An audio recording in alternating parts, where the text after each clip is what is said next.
Hey, what's going on everybody? It's Wilhelm Scream and welcome back to the channel for more Destiny 2 news and intel. And we have a ton of topics to cover in today's video. We're going to be talking about a few new things to the game that I think everybody should want to jump on Destiny 2 and pick up as soon as possible because they've never been free up until this point. But we're also going to talk about the state of Destiny 2 at the moment and the new laser tag glitch, which recently visited us in the game. If you don't know what I'm talking about when I say laser tag glitch, then maybe look that up, because early on in Destiny 2, it was certainly one of the things that I think saved the game from, well, a downward spiral at the time, and one that it wasn't guaranteed they were going to recover from over at Bungie. But because of a few things like this making their way into the game at pivotal moments, I think actually the game ultimately had a positive trajectory afterwards and was like that for years up until maybe recently. But we're going to discuss all these things in today's video, so if you enjoy the content, please remember to like, comment, and subscribe to the channel and turn on the bell to post notifications so you never miss out on any future Destiny 2 content like this. You can also follow me on Instagram. It'll be linked in the description box down below. And remember, any of those things I just mentioned will also enter you into any future giveaways on this channel. We do one every 1,000 subscribers, so you never want to miss out. And when we reach 100,000 subscribers on the channel, we'll be giving away a new console or a video card if you play on PC. You can also stick around till the end of the video for the secret hashtag you can leave in the comment section to be entered into that next giveaway a second time for this video.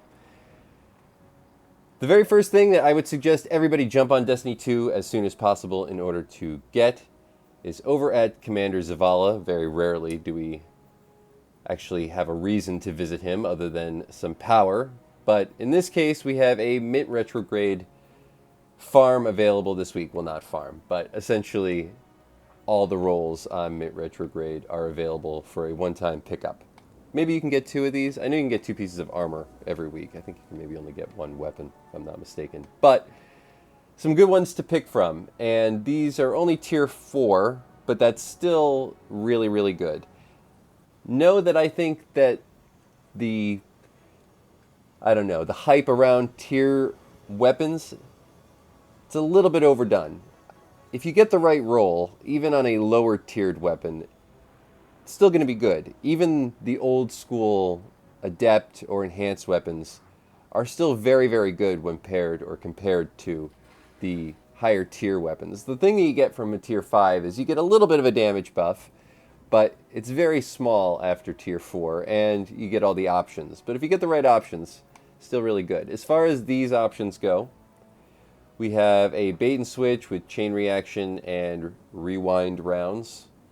Everyone's favorite perk to say.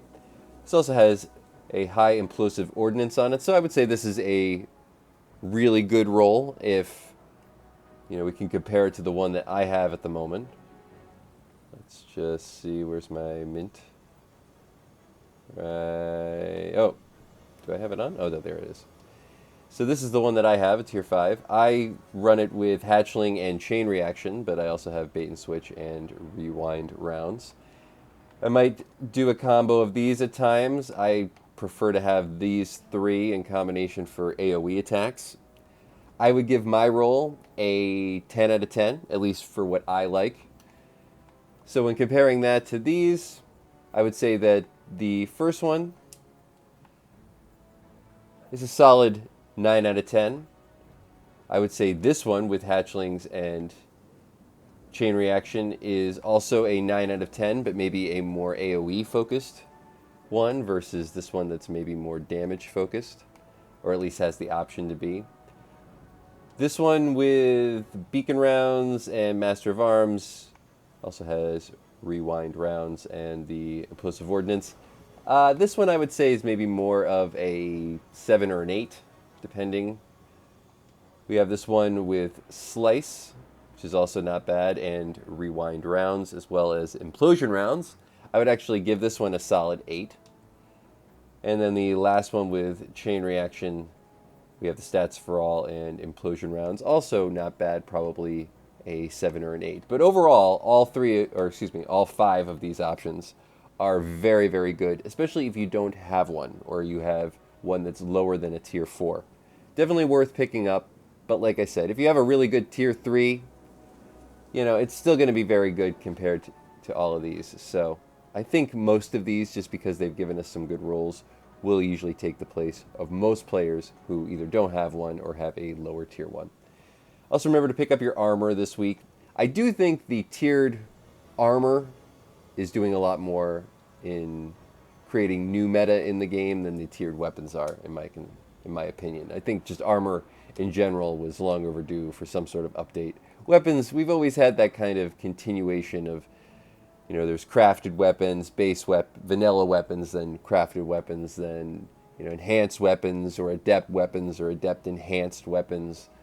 Adept red border weapons, I think, are also a thing. There's a lot. But if you think about it, those are all kind of tiers of weapons. They've just sort of put it into a more unified or uniform way now with the new tiered set. But we also have this shader, which I believe is the first time this has been made free. This was part of a bundle. The Ruby Light shader, if I'm saying it correctly. Remember to pick up your free Bright Dust this week. We also have, for the Fighting Lion, the Leo Techno ornament. Pretty cool. Too bad Fighting Lion isn't really something I find myself using that often at the moment, but no events this week. We will have trials back this weekend over at Banshee 44. I would recommend picking up this Chroma Rush if you're looking for a very good 720 RPM auto rifle. I keep talking about the 720s and people keep telling me they're not in the meta. They are, if you find the right roll and the right weapon. And the Chroma Rush had a super sticky sight on it. One of the best as far as aim assist, in my opinion, and you can bump it up. This one also comes with a range masterwork, Killing Wind, as well as Kill Clip, and the Splicer Surge. Reload this weapon after dealing damage, grants the weapon a stacking reload speed and handling bonus until stowed. So you throw on, well, I know a lot of people like Targeting Adjuster, but I usually go for Counterbalance Stock, and this is an absolute laser. And if you've been watching the channel late and tried out any of the suggestions I've had from the Banshee set of weapons, especially the ones from the Focus Decoding page, then you would know that some of the old weapons do really, really good in PvP, and that is one of the best. Another one that I've heard, somebody left a comment saying the Nox Perennial with any damage buff is also fairly broken at the moment. I haven't had a chance to test it personally, but maybe something to look into, maybe give it a try. Some viewer outreach and response on that would be appreciated. One other thing that I did want to make mention of, a glitch at Banshee, is this under the additional bounties. You can purchase one additional bounty, and then you can spend Glimmer for more additional bounties, but you cannot actually acquire any more additional bounties. But it'll take your Glimmer. So make sure that if you're thinking you're going to buy additional bounties from Banshee 44, you really only get 3. Seems like Bungie is really trying their best to phase those out as much as possible, any bounty in the game. So just be aware of that. And now I'm going to head down to Ada1 really quick, check out what her shaders are for the week. But as we head down there, we're going to talk about the laser tag glitch. Now, like I said, if you don't know what the laser tag glitch was, look it up, because it was a time, brief time, but certainly a time in Destiny 2. We had the Prometheus lens actually available at XUR, I believe, this past weekend, and that was the original glitch weapon in the game, even before Telesto, if I'm not mistaken. Back in Curse of Osiris, probably the lowest point in Destiny 2. We had all lost hope. We didn't know what was coming. Who knew if Warmind was going to be good? But we did have a unique glitch happen at, in my opinion, the right moment, which was the Prometheus lens glitch. Essentially, the Prometheus lens was doing like, I think 75% more damage than it was supposed to. And what this resulted in was a like 0.10 time to kill in the Crucible. So the Prometheus lens was actually fairly easy to get your hands on, so almost everybody had it. And it just made for a lot of Crucible fun. And at a moment where no one was really playing Destiny 2 for any real reason, we didn't even have special ammo yet. We still had snipers in the heavy spot. It was not a good place for anything as far as PvE or PvP. People started playing again because it was fun and because you could get some triumphs done, and at the time it might have been one of the better ways to rank up just because of how fast you could finish matches. There was also another glitch that kind of came around that time that was with Nova Bomb, which was allowing you to essentially get infinite Nova Bombs in the Crucible. And they just brought people back for maybe a few weeks, but overall kind of drove some more hype in the game. Then Warmind came out, and then we had the Whisper mission, and since then we've sort of been on an upward trajectory. And I've always kind of credited that the laser tag glitch was actually one of the things that initially got people reinterested in Destiny 2 again. Now, how does this pertain to today? Well, we just had the Sturm as well as the Quick Fang sword glitch in the game. And, there was a lot of competition over the last couple of weeks when it comes to how people want to spend their gaming time. Make sure to leave a hashtag Archie in the comment section down below for another entry into the next giveaway for this video. It is the secret hashtag in today's video if you've watched to this point. But as I was saying, a lot of competition. Borderlands 4 was out. Helldivers came to Xbox. A lot of different things. And, of course, Ashen Iron maybe not being what people had hoped for in a major update, or whatever the definition of major update is by Bungie, which I'm sure changes from day to day. We did have the Sturm and Quick Fang or Gold Tusk sword glitches, I think conveniently, in quotations, come out at the exact same time. And if I'm being honest, I had bought Borderlands 4. I was planning on playing a lot of it. And when these glitches came to the game, I was like, nope, I'm going back to Destiny 2, and I am going to farm out anything I can using these as fast as possible. Even if I'm able to do them normally, I just don't want to waste time, and it's way more fun. It is way more fun. And I know that that might sound like, sort of a counterintuitive thing, that breaking a game is actually more fun than playing it normally. But I think everybody would agree that Destiny 2 is just one of those games. It's one of those games that when it's broken, it is way more fun to play. Mostly because I think people want to play together more. And, over the last week or two, when we had the Sturm glitch and the Quick Fang or Gold Tusk sword glitch, I found myself playing with my clanmates even more than we do normally. We were doing a lot more raiding. We were just seeing how fast we could beat certain raid bosses. But this week they got fixed. And player population, I think, took a dip this week. Last week, it stayed pretty consistent, even amongst the challenges of some of those other games that I mentioned. So, I have a proposal. I don't think Bungie should fix any more glitches, maybe not ever, but certainly give us our time. Now, you might say that, they did keep it for a whole week, but then they removed both the Sturm and the Quick Fang sword glitch at the same time. I think Bungie would serve the community better by just leaving these things in the game for maybe, a month. And then they schedule a fix, but only once we've figured it out. And then as soon as that fix goes in, there's another bug. There should be another big damage glitch, some super meta, something that is just absolutely, totally broken. Maybe even broken for a weird reason.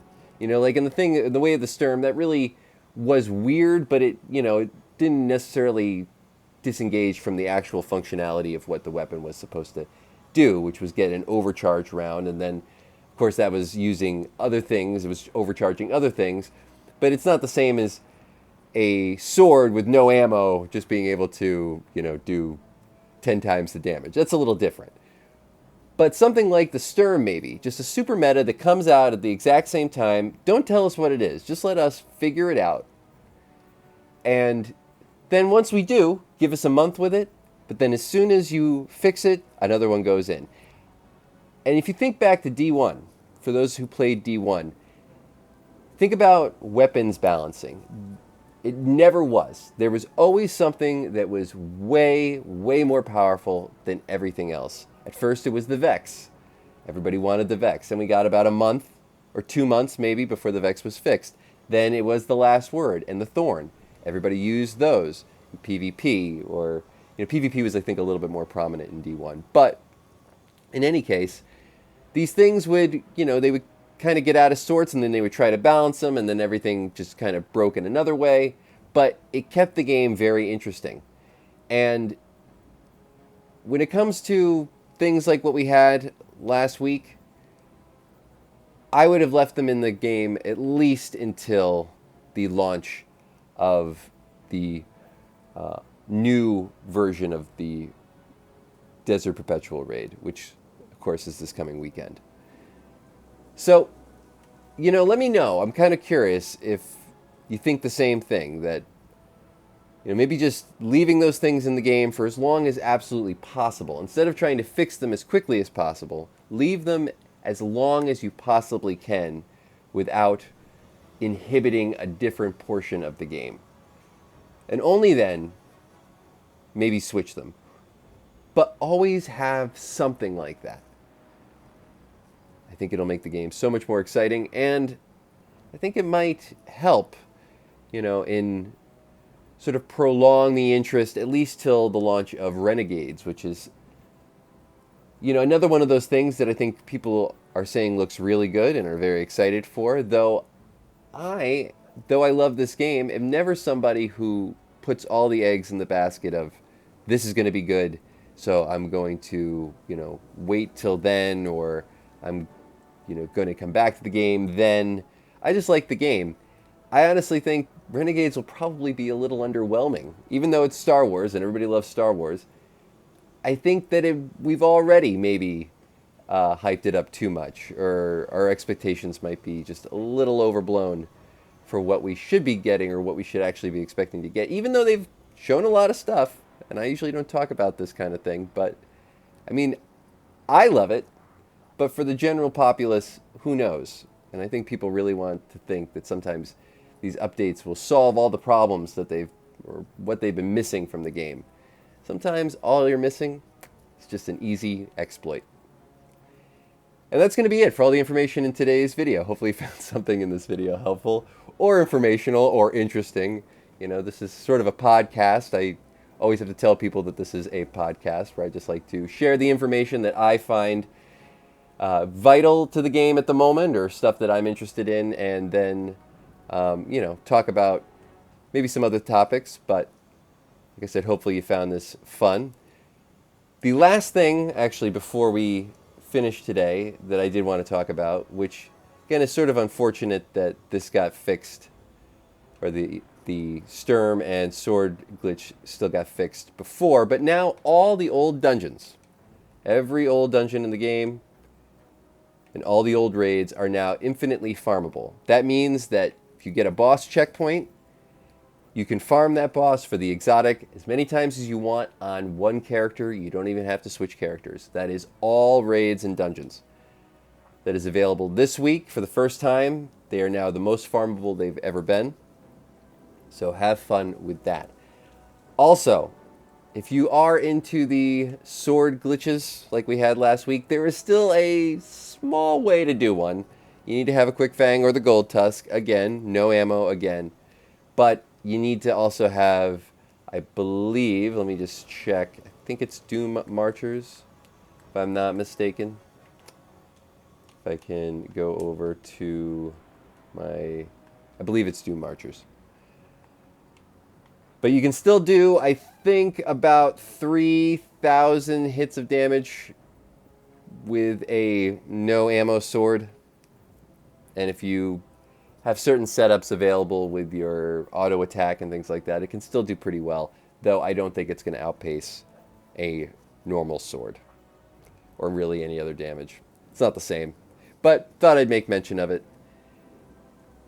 Thanks so much for watching. As always, once more, I am Wilhelm Scream, and of course we will see you next time.